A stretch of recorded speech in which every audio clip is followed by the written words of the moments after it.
The death of President Gamal Abdel Nasser after 18 years in power devastated Egypt and the entire Arab world.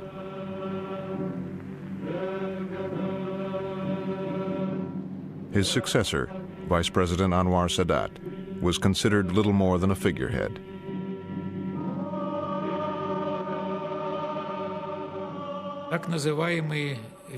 Those in Nasser's inner circle thought they could steer policy on the course set by Nasser, and they were confident that Sadat would follow the party line. The funeral was a grand occasion for the leaders of the Arab states and Nasser's Soviet allies. Nasser had severed relations with America, so the representative from Washington assumed he would be ignored. Then a soldier came into the room, weaving his way through the crowd. Apparently, it turned out heading for me. The soldier led Richardson away, out of the sight of the world's press and the watchful eye of the KGB.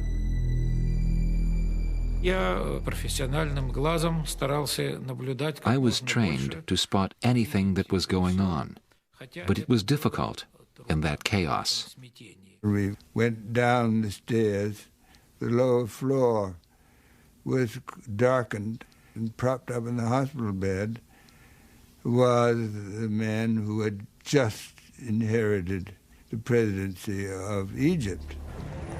President Sadat was resting away from the crowds after apparently suffering from heat stroke. He said that he wanted to take advantage of the opportunity to turn a new page in the relationship between our countries. The next day, Sadat put on a show for the American media. Egypt was a Soviet client state. Sadat considered Israel to be an American one. The United States provide Israel from the loaf of bread to the phantom to the even deficit in the budget itself. So it is the vein of life. Vein of life for Israel goes from the United States. Sadat didn't want to negotiate with Israel himself. He wanted the Americans to intervene, to deliver to Egypt the territories lost in 1967. In the 3 years since the war, Israel had established a formidable defense line along the Suez Canal, 70 miles from Cairo. What are you doing? I'm getting ready to blast you Israelis. Why? Because you Israelis occupy our land. The Suez Canal had been closed since 1967. Sadat now told the Americans that if Israel moved back a few miles from the canal, he would reopen it, even to ships trading with Israel. Sadat's proposal followed statements made by Moshe Dayan, Israel's defense minister. Dayan said that the Sinai should eventually be returned to Egypt. What we say is that we sit there just because the war is going on. But once you agree to make a peace agreement, we don't think that we should sit on your Suez Canal. Golda Meir didn't want to negotiate through the Americans. She wanted direct talks with Sadat. I'm prepared to go to Cairo, I'm prepared to go to Damascus, I'm prepared to go to Amman, I'm prepared to go to Beirut, anywhere. You would go to these places? Yes, happily. To negotiate peace, of course. In Washington, President Nixon looked for the right person to urge Sadat's proposal on Golda Meir. He chose Joe Sisko.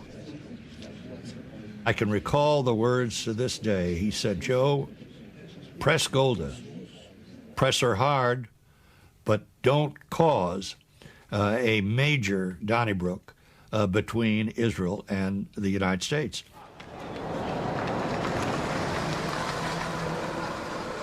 Sisko met with the entire Israeli cabinet, but only Golda Meir negotiated. Golda Meir took it upon herself to do all of the talking. It was interesting to see everyone here, all the ministers, nobody opening their mouth. What they did to release their tension was sending little notes to each other I sent Diana Chit saying, listen, Moshe, I think we can get you some support. He sent back a very abrupt reply saying sarcastically, thank you very much. But if Golda is not for this, then I'm not for it either. Sysgut saw that something was happening, that nobody was supposed to speak there, and so he was a very smart negotiator. He asked the Prime Minister whether he is permitted to ask the Minister of Defense one question, a professional question.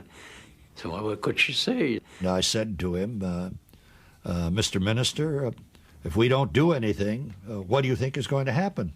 Diane said, well, I cannot imagine that any government will tolerate indefinitely a situation where a strong army is poised at the gates of its capital. He was exaggerating. After all, our forces were at a distance of more than 100 kilometers from Cairo, and this will lead to war. Golda Meir still insisted on direct talks.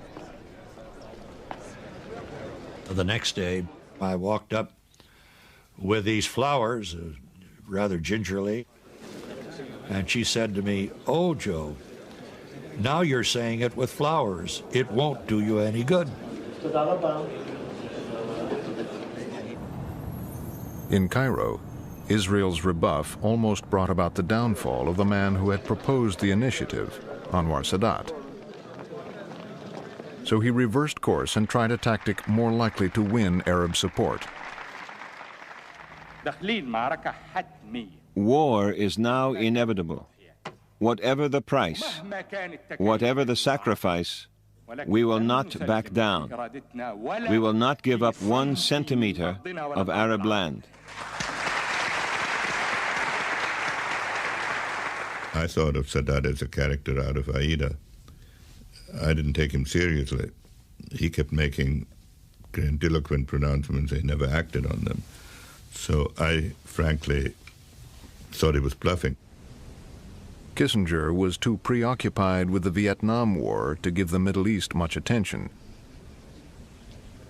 even when Sadat made another offer. He wanted Israel to return to the 67 borders, in return for which Egypt would be willing to make peace, which was a big step because no Arab state had as yet ever flatly said that they would make peace. We were in no position to handle that. Sadat told me that Kissinger had said, if all you have is a problem, I cannot deal with it. But if it becomes a crisis, then I can intervene.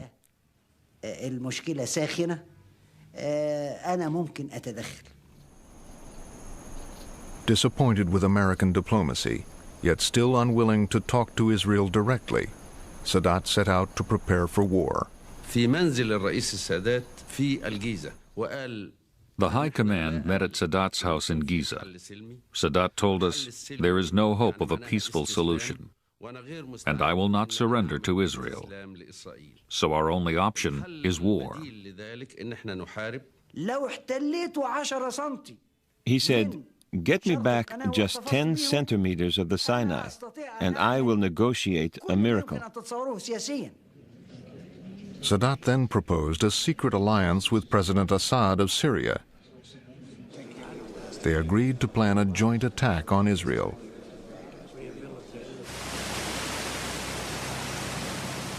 Syria's top generals sailed to Alexandria to meet their Egyptian counterparts. I went on a Russian ship, dressed in civilian clothes. I had a fake Egyptian passport and was using an alias, Jamal Hassan.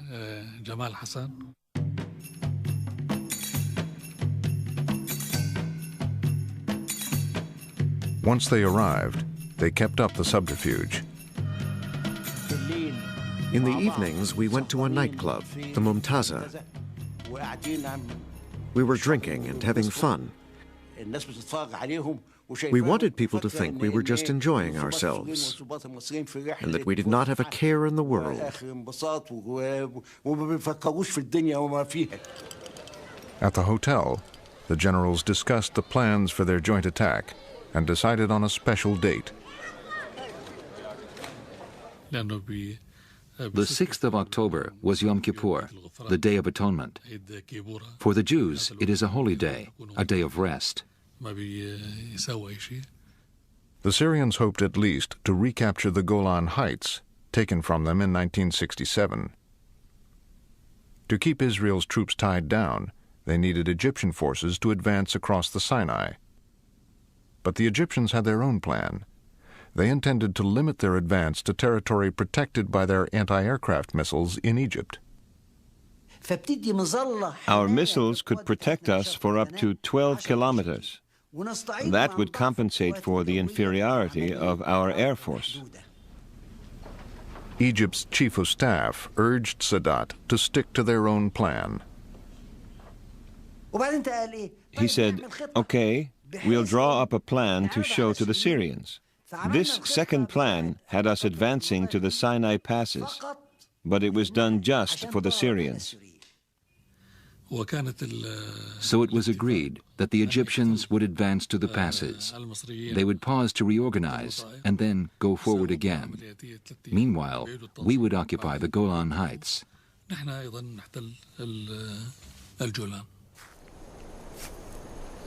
Whatever plans the Egyptians adopted, first they would have to cross the Suez Canal, and do it under the gaze of Israeli troops. The enemy are just 200 meters away. I can see them, they can see me. How can I catch them by surprise? I must hide my intentions.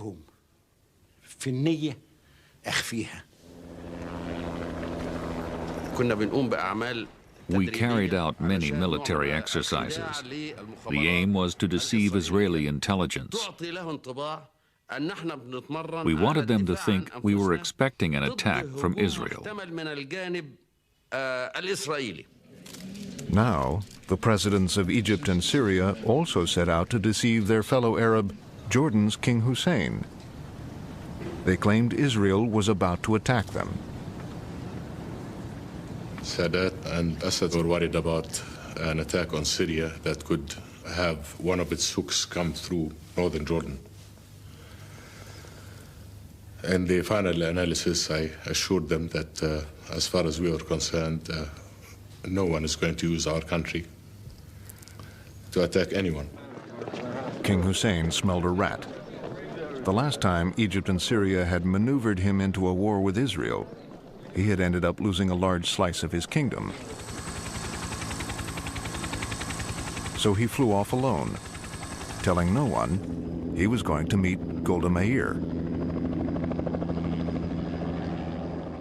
I was very concerned and worried that a state of no peace and no war was going to end us up in serious difficulty. King Hussein talked about only one thing. He warned us to expect an attack from Syria and Egypt. The Prime Minister received the king alone, but the head of Israeli military intelligence was listening, as Hussein warned of the Syrian-Egyptian preparations for war. She was not convinced this information was reliable. You see, King Hussein himself was not 100% sure. Instead of mobilizing the Israeli reserves, Golda Meir kept in place the usual 450 troops along the canal.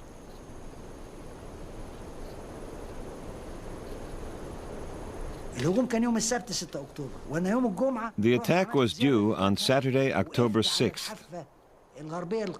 On the Friday, I went down and looked across the canal. On the other side, nothing was moving. I went back and told Sadat, they can find out now. I don't care.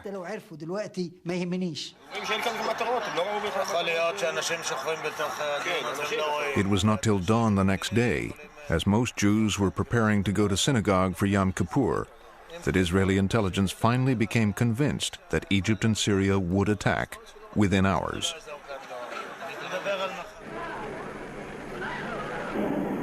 The Israelis heard the call to arms on the radio and from rabbis in their synagogues.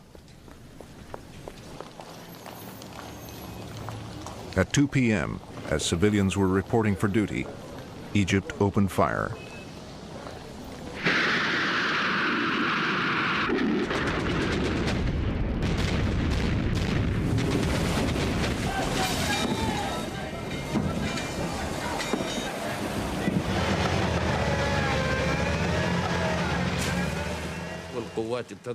Our troops crossed the canal. They were shouting, "God is great, God is great," and they planted the Egyptian flag on the Sinai itself.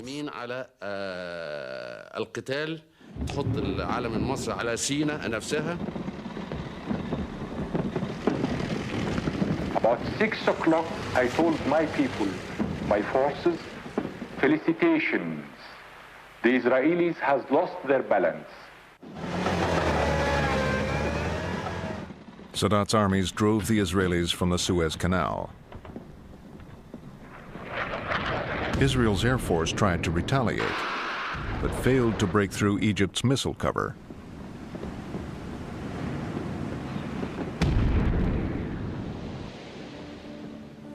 The Egyptians advanced 8 miles into the Sinai and then stopped, as planned.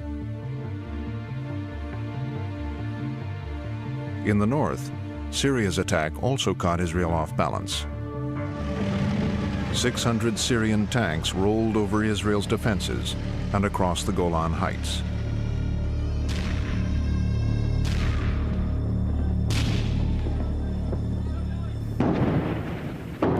We weren't ready today. We came from the home, in the middle of Yom Kippur. So who was here? That was regular soldiers? Yes, only the regulars. So they must have had a hard time? Oh yeah, very hard. Did you have many casualties? Well, with such things we don't know. It's not allowed to talk about them.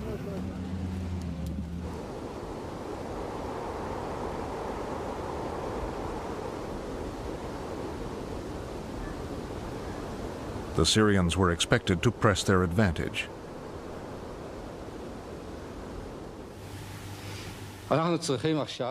We must keep on fighting with all our courage, faith, and trust, as a nation that knows we're fighting for our lives. And we are fighting for our lives. Israel's defeat appeared imminent, but on the 4th day, the Syrians ran into a large Israeli force.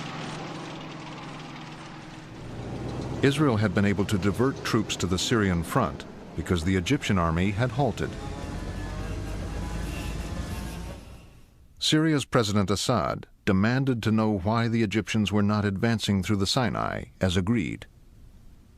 The president kept phoning Sadat and insisting, "This is not what we agreed." Sadat never gave him a straight answer.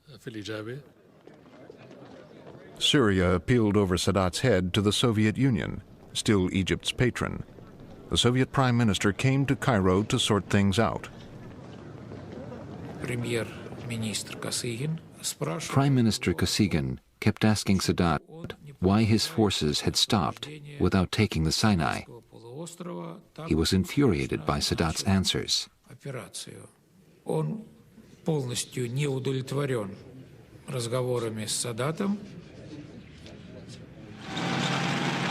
President Sadat yielded to Soviet pressure and gave the order to advance, much to the dismay of his chief of staff. It was doomed to failure from the start. Israel's air force was much stronger than ours.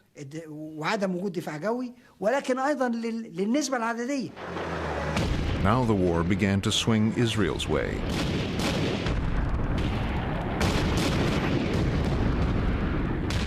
In 3 hours, 250 Egyptian tanks were destroyed.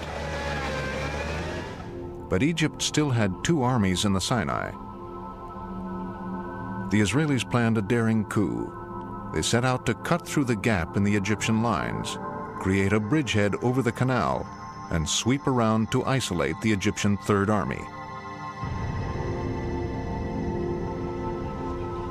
The architect of the plan was General Ariel Sharon. We slipped through the Egyptian lines without major problems.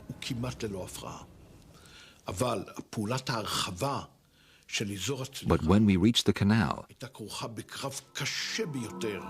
there was a ferocious battle.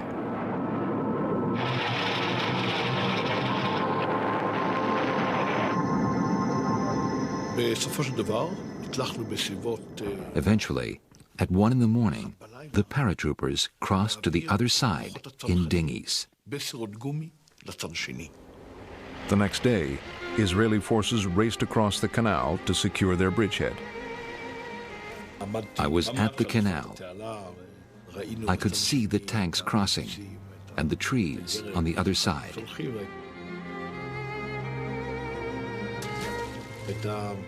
It was a great feeling. Israel's troops were now only hours from Cairo. President Sadat begged the Soviets to arrange a ceasefire. The Israelis crossed the canal, and about 24 hours later, we got a message from Brezhnev inviting me to come to Moscow. We thought Kissinger's visit to Moscow would be useful. He could help us stop the conflict. We thought it would give the Israelis more time if I went to Moscow, because nothing could happen until I got there. While I was in the air, Nixon sent a message directly to Brezhnev saying that I was fully authorized to conclude, but I frankly wanted to stall.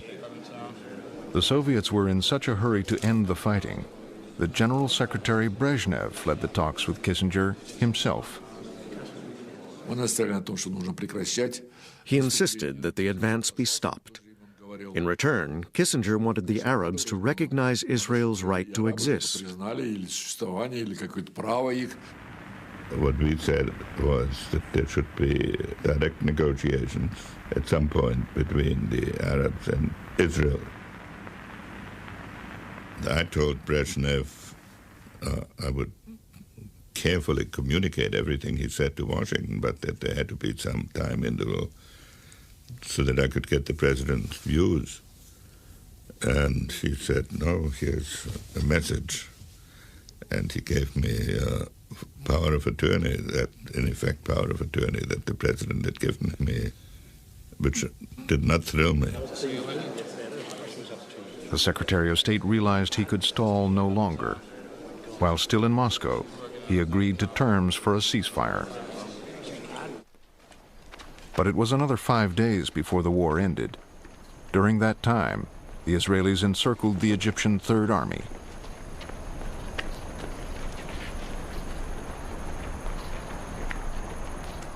A day later, the opposing generals met in the desert to work out how to disentangle their forces. It was the first formal meeting of Egyptian and Israeli officers in 25 years. He offered me coffee. I said, no, thank you. He asked, can I get you anything else? I said, no. He said, it's cold. Can I get you a coat? I said, no, thank you. That was the end of the first meeting. It was a week before the Egyptian general began to relax. We went out and sat on the sand. We put a map down in front of us, and we put stones on it. We started to talk about how to disengage our forces.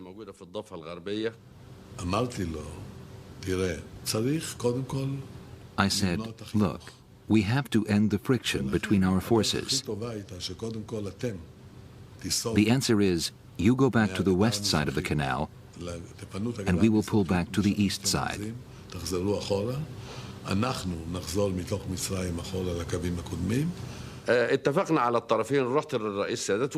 I went and told Sadat we had reached an agreement. He was pleased with what we had achieved. Allahu Akbar! Allahu Akbar!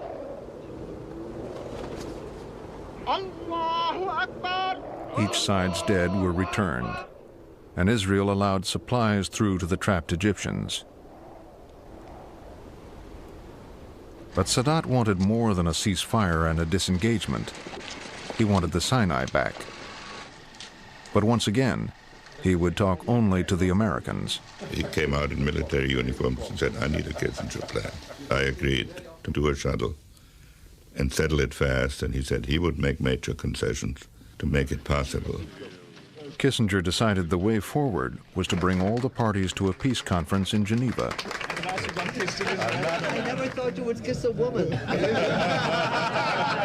kissing her. After all, it's kissing her.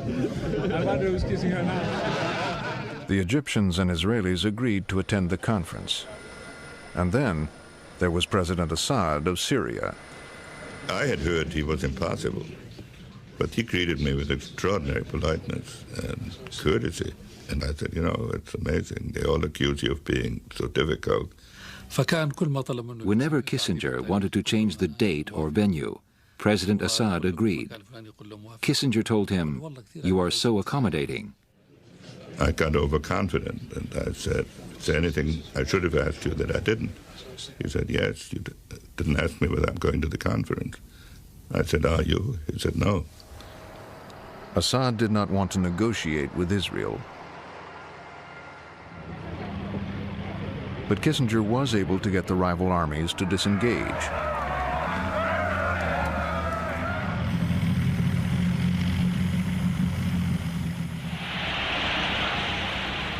Sadat then attempted to strengthen his hand by embracing Syrian and Palestinian objectives. Israel must move on all the fronts, on the Egyptian front, the Syrian front, the Jordanian front, the Palestinian front. At a time when Arafat wanted to replace Israel with a Palestinian state, Sadat pledged unity. You see, we are cooperating together. And as we have mentioned, there are three partners: Egyptians, Syrians, and the Palestinians. 2 restless years passed. Then, Israeli elections brought forth a leader determined to hold on to the West Bank and Gaza. What occupied territories? If you mean Judea, Samaria, and the Gaza Strip, they are liberated territories. They are an integral part of the land of Israel. The new prime minister made the building of settlements his first priority. Settlements like the new town of Yamit, where 5,000 Jews lived in the Sinai. Begin was highly suspicious of Sadat. Sadat is an implacable enemy of Israel. This is also the truth. He is no fool, but he is an enemy.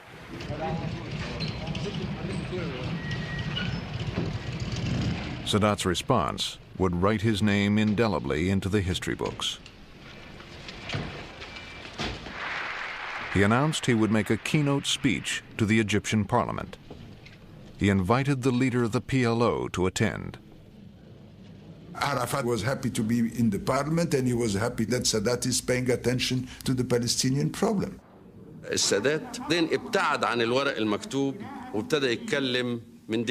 Sadat put his text aside, but he carried on speaking. I told the foreign minister he is about to throw a political grenade. After 7 years of trying everything else but talking to Israel, Sadat broke the ultimate Arab taboo. I am willing to go anywhere. Israel will be surprised to hear that I am ready to go to them, even to the Knesset itself, and negotiate with them. The idea that Sadat would negotiate directly with Israel was so unthinkable, the audience applauded without realizing what he had said. Everyone was applauding Sadat. Even Yasser Arafat was clapping. I know, because he was sitting next to me. In Tel Aviv, no one was sure if Sadat really meant it. Sadat then said if Begin invited him, he would come next week. The next day, Prime Minister Begin was hosting a lunch at the Hilton Hotel. The head of CBS in Israel wanted Begin's reaction. Begin was eating at the head table. I went up and gave him the message. He said, "Sure, I'll invite Sadat from here." Ladies and gentlemen, I hereby invite President Sadat on behalf of the government of Israel to come to Jerusalem and to start negotiations to establish permanent peace between Israel and Egypt. Before accepting the invitation, Sadat flew to Syria to persuade President Assad that the trip to Jerusalem would not be a betrayal of the Arab cause. We asked the president to arrest Sadat to stop him going anywhere. But Assad considered Sadat his guest and preferred to hear him out. President Assad was trying to make Sadat change his mind. He told me, it will be proved that you are wrong. I said, very well, Assad. This is a sacred mission for me. And if this is going to be the last mission as a president, I shall be very happy to fulfill it. President Assad was not impressed. They talked for 7 hours. Assad's ministers urged him to act. The Presidential Guard was standing by. President Assad refused. He said, "It is against the Arab tradition for a man to arrest his guest." President Sadat returned safely to Egypt. 3 days later, he set off for Jerusalem. I feared for his safety. We had been enemies for 40 years. He was putting himself at their mercy. He would be sleeping there that night. I was very anxious.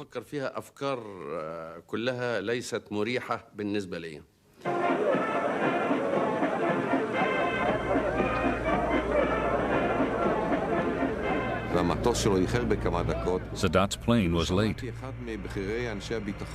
I overheard a senior security officer talking. He was saying, "Hold on, maybe instead of Sadat, there is a suicide squad on the plane. And they will jump out and kill the assembled Israeli leaders."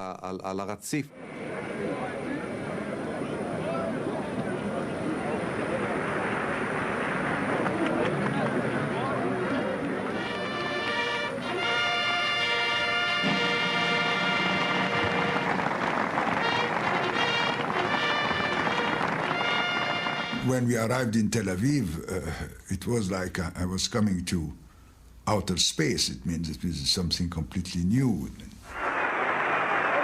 I find myself in a car, sitting near Moshe Dayan, and we have to find how to begin a conversation. And I have read in the book that he was interested in archaeology. So I mentioned that I was interested in archaeology, and we begin to talk archaeology. The Israeli people greeted Sadat's arrival from Egypt as though he were Moses, come again.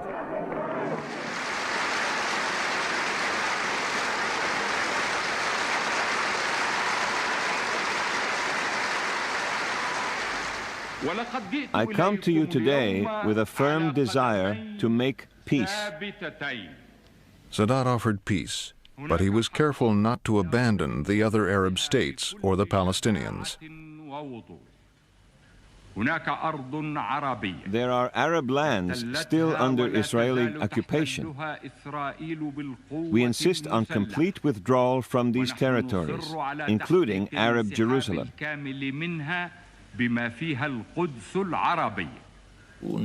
It was quite a speech, quite disturbing. I passed a note to Begin saying we must be on our guard. Mr. Weizmann, Ezer Weizmann, the defense minister, who was a great advocate for peace, said when he heard the speech that maybe we should mobilize the reserves.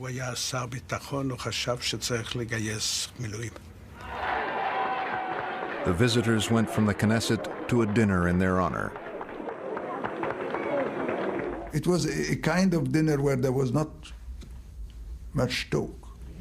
The atmosphere was cool. President Sadat and Mr. Begin were not speaking to each other. They were sitting with their backs to each other. I decided to invite Ezer Weizmann and another minister up to my suite after dinner.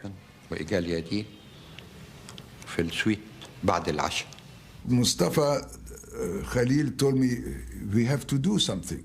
Otherwise, the whole trip will be without any follow-up. What about having a meeting together? I say, no objection. So now I found myself sitting with our worst enemy at the King David Hotel, drinking Black Label. I want to enter directly in the process and mentioning what are the problems of Cairo today and the problems of Egypt, and this is why we need peace. I said, let me show you something. I took him to the window. I said, take a good look. Do you really think you can divide this city? I say the solution is this direct talk with the leadership of Israel, and through this direct talk, direct contact, everything will be solved.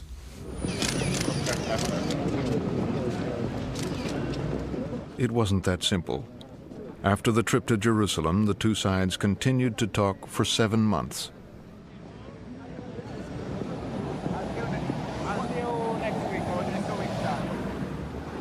But Begin would not give an inch. Sadat confided in the new President of the United States. Sadat felt that the peace process, instead of having been moved forward, had actually been almost terminated by a fruitless gesture to go to Jerusalem. So he was quite discouraged.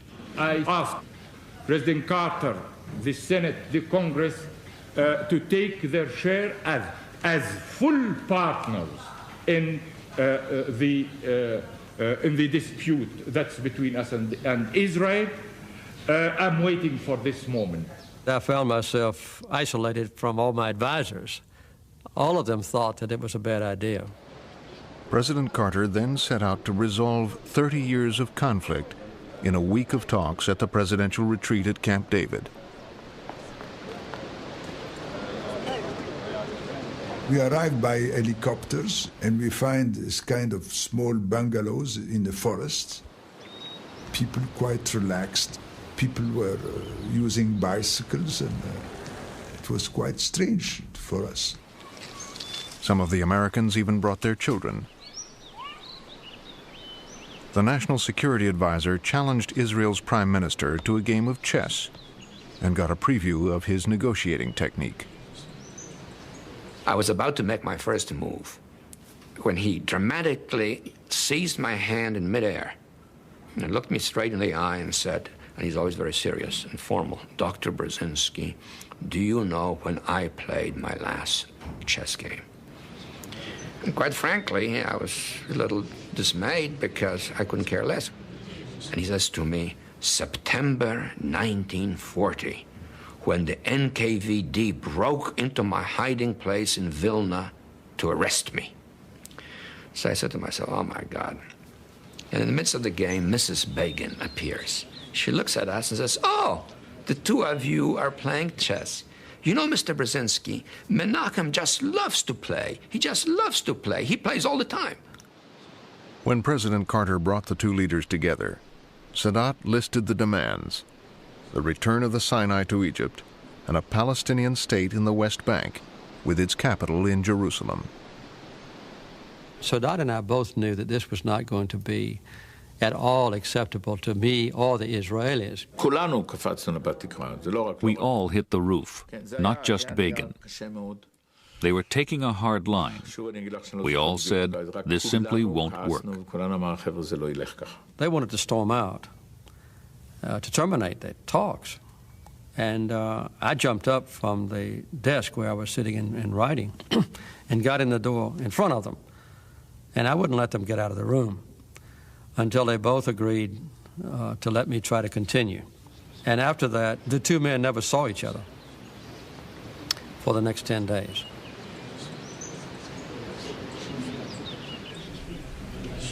The incompatibilities between the two sides were so intense that some sort of an American document bridging the gap and extracting from each side those relatively few elements on the part of each side that were of a compromise nature seemed to us to be the only way to proceed. So I carried the same text back and forth. Begin and Sadat agreed to go with the same text, with brackets and modifications and marginal notes. Carter focused their attention on a clause that would require Israel to give up Gaza and the West Bank to the Palestinians. Begin simply dug in his heels and says this is totally unacceptable. As far as he was concerned, this was Greater Israel, or it's Israel, and they hadn't acquired territory by force. It had always been ordained as part of Israel. Begin remained intransigent, so Carter persuaded Sadat to give up his demand for a Palestinian state, to the outrage of his advisors. It was a real shock for us. Our main preoccupation was to avoid a bilateral agreement between Israel and Egypt at the expense of the Palestinians. But that wasn't enough for the Israelis. They say, no, they are refusing to withdraw from the Sinai, that they want to maintain the 3 airports, that they want to maintain the settlements. The Israelis delegated Moshe Dayan to convince Sadat that he would have to compromise on the Sinai, too. Dayan told him, Mr. President, if anybody has told you that Israel can leave the Sinai settlements, they are deluding you.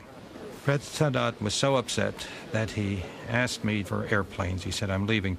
If I cannot even get Sinai back, then what is the use of my continuing this peace process? I asked Sadat if he would go back in his cabin and talk to me. All of his bags were on the front porch. I told Sadat he had betrayed our friendship. He had violated a commitment that he made to me, that he would give me full opportunity to resolve any differences that arose, and that I thought that his peremptory action in leaving without giving me another chance would also seriously and adversely affect the relationships between our two countries. Sadat unpacked his bags. Carter would now have to get the Israeli Prime Minister to yield. I was about to play tennis. I was dressed in whites. Begin was always dressed as if he was about to go to a funeral. And we went for a walk in the Camp David woods. And he says to me very dramatically, I want you to understand that my right eye will fall out. My right hand will fall off before I ever sign a single scrap of paper permitting the dismantling of a single Jewish settlement. Prime Minister Begin had taken a solemn oath before God and the Israeli people that he would not dismantle Israeli settlements. So I had to devise an alternative to that so that he would not do it. Carter urged Begin's advisors to find a way around their prime minister's solemn oath. The only way was to let the Knesset make the decision and not him. Dayan and Weitzman started speaking up to Begin in Hebrew rather than in English as they did in the past. I said we cannot go back empty-handed. We must find a compromise. Begin's colleagues concluded that the only way to persuade him that dismantling the settlements would not damage him politically was to get the settlers' champion on the phone. Prime Minister Begin, God rest his soul, told me there are problems over the Jewish settlements in the Sinai. He wanted to know where I stood. I answered in one sentence, I will support any decision you take. אני אתמוך בכל החלטה שתקבל. Prime Minister Begin's phone call opened the way for a White House ceremony. The Knesset voted to dismantle the Sinai settlements.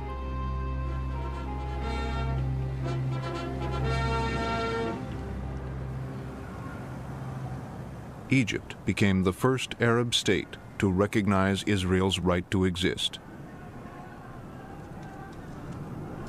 Israel gave back the Sinai. Let's have a handshake before we move. Sadat and Begin were awarded the Nobel Peace Prize. I'm so proud of both of you. God bless you. While we have the ceremony and the different speeches and the different signature, we were listening to the Palestinians, which were outside, and was just shouting to remind us that the Palestinian problem have not been solved. The peace with Israel that Sadat concluded has lasted to this day. But many Arabs were enraged. 2 years later, at a military display in Cairo, Islamic extremists assassinated Anwar Sadat.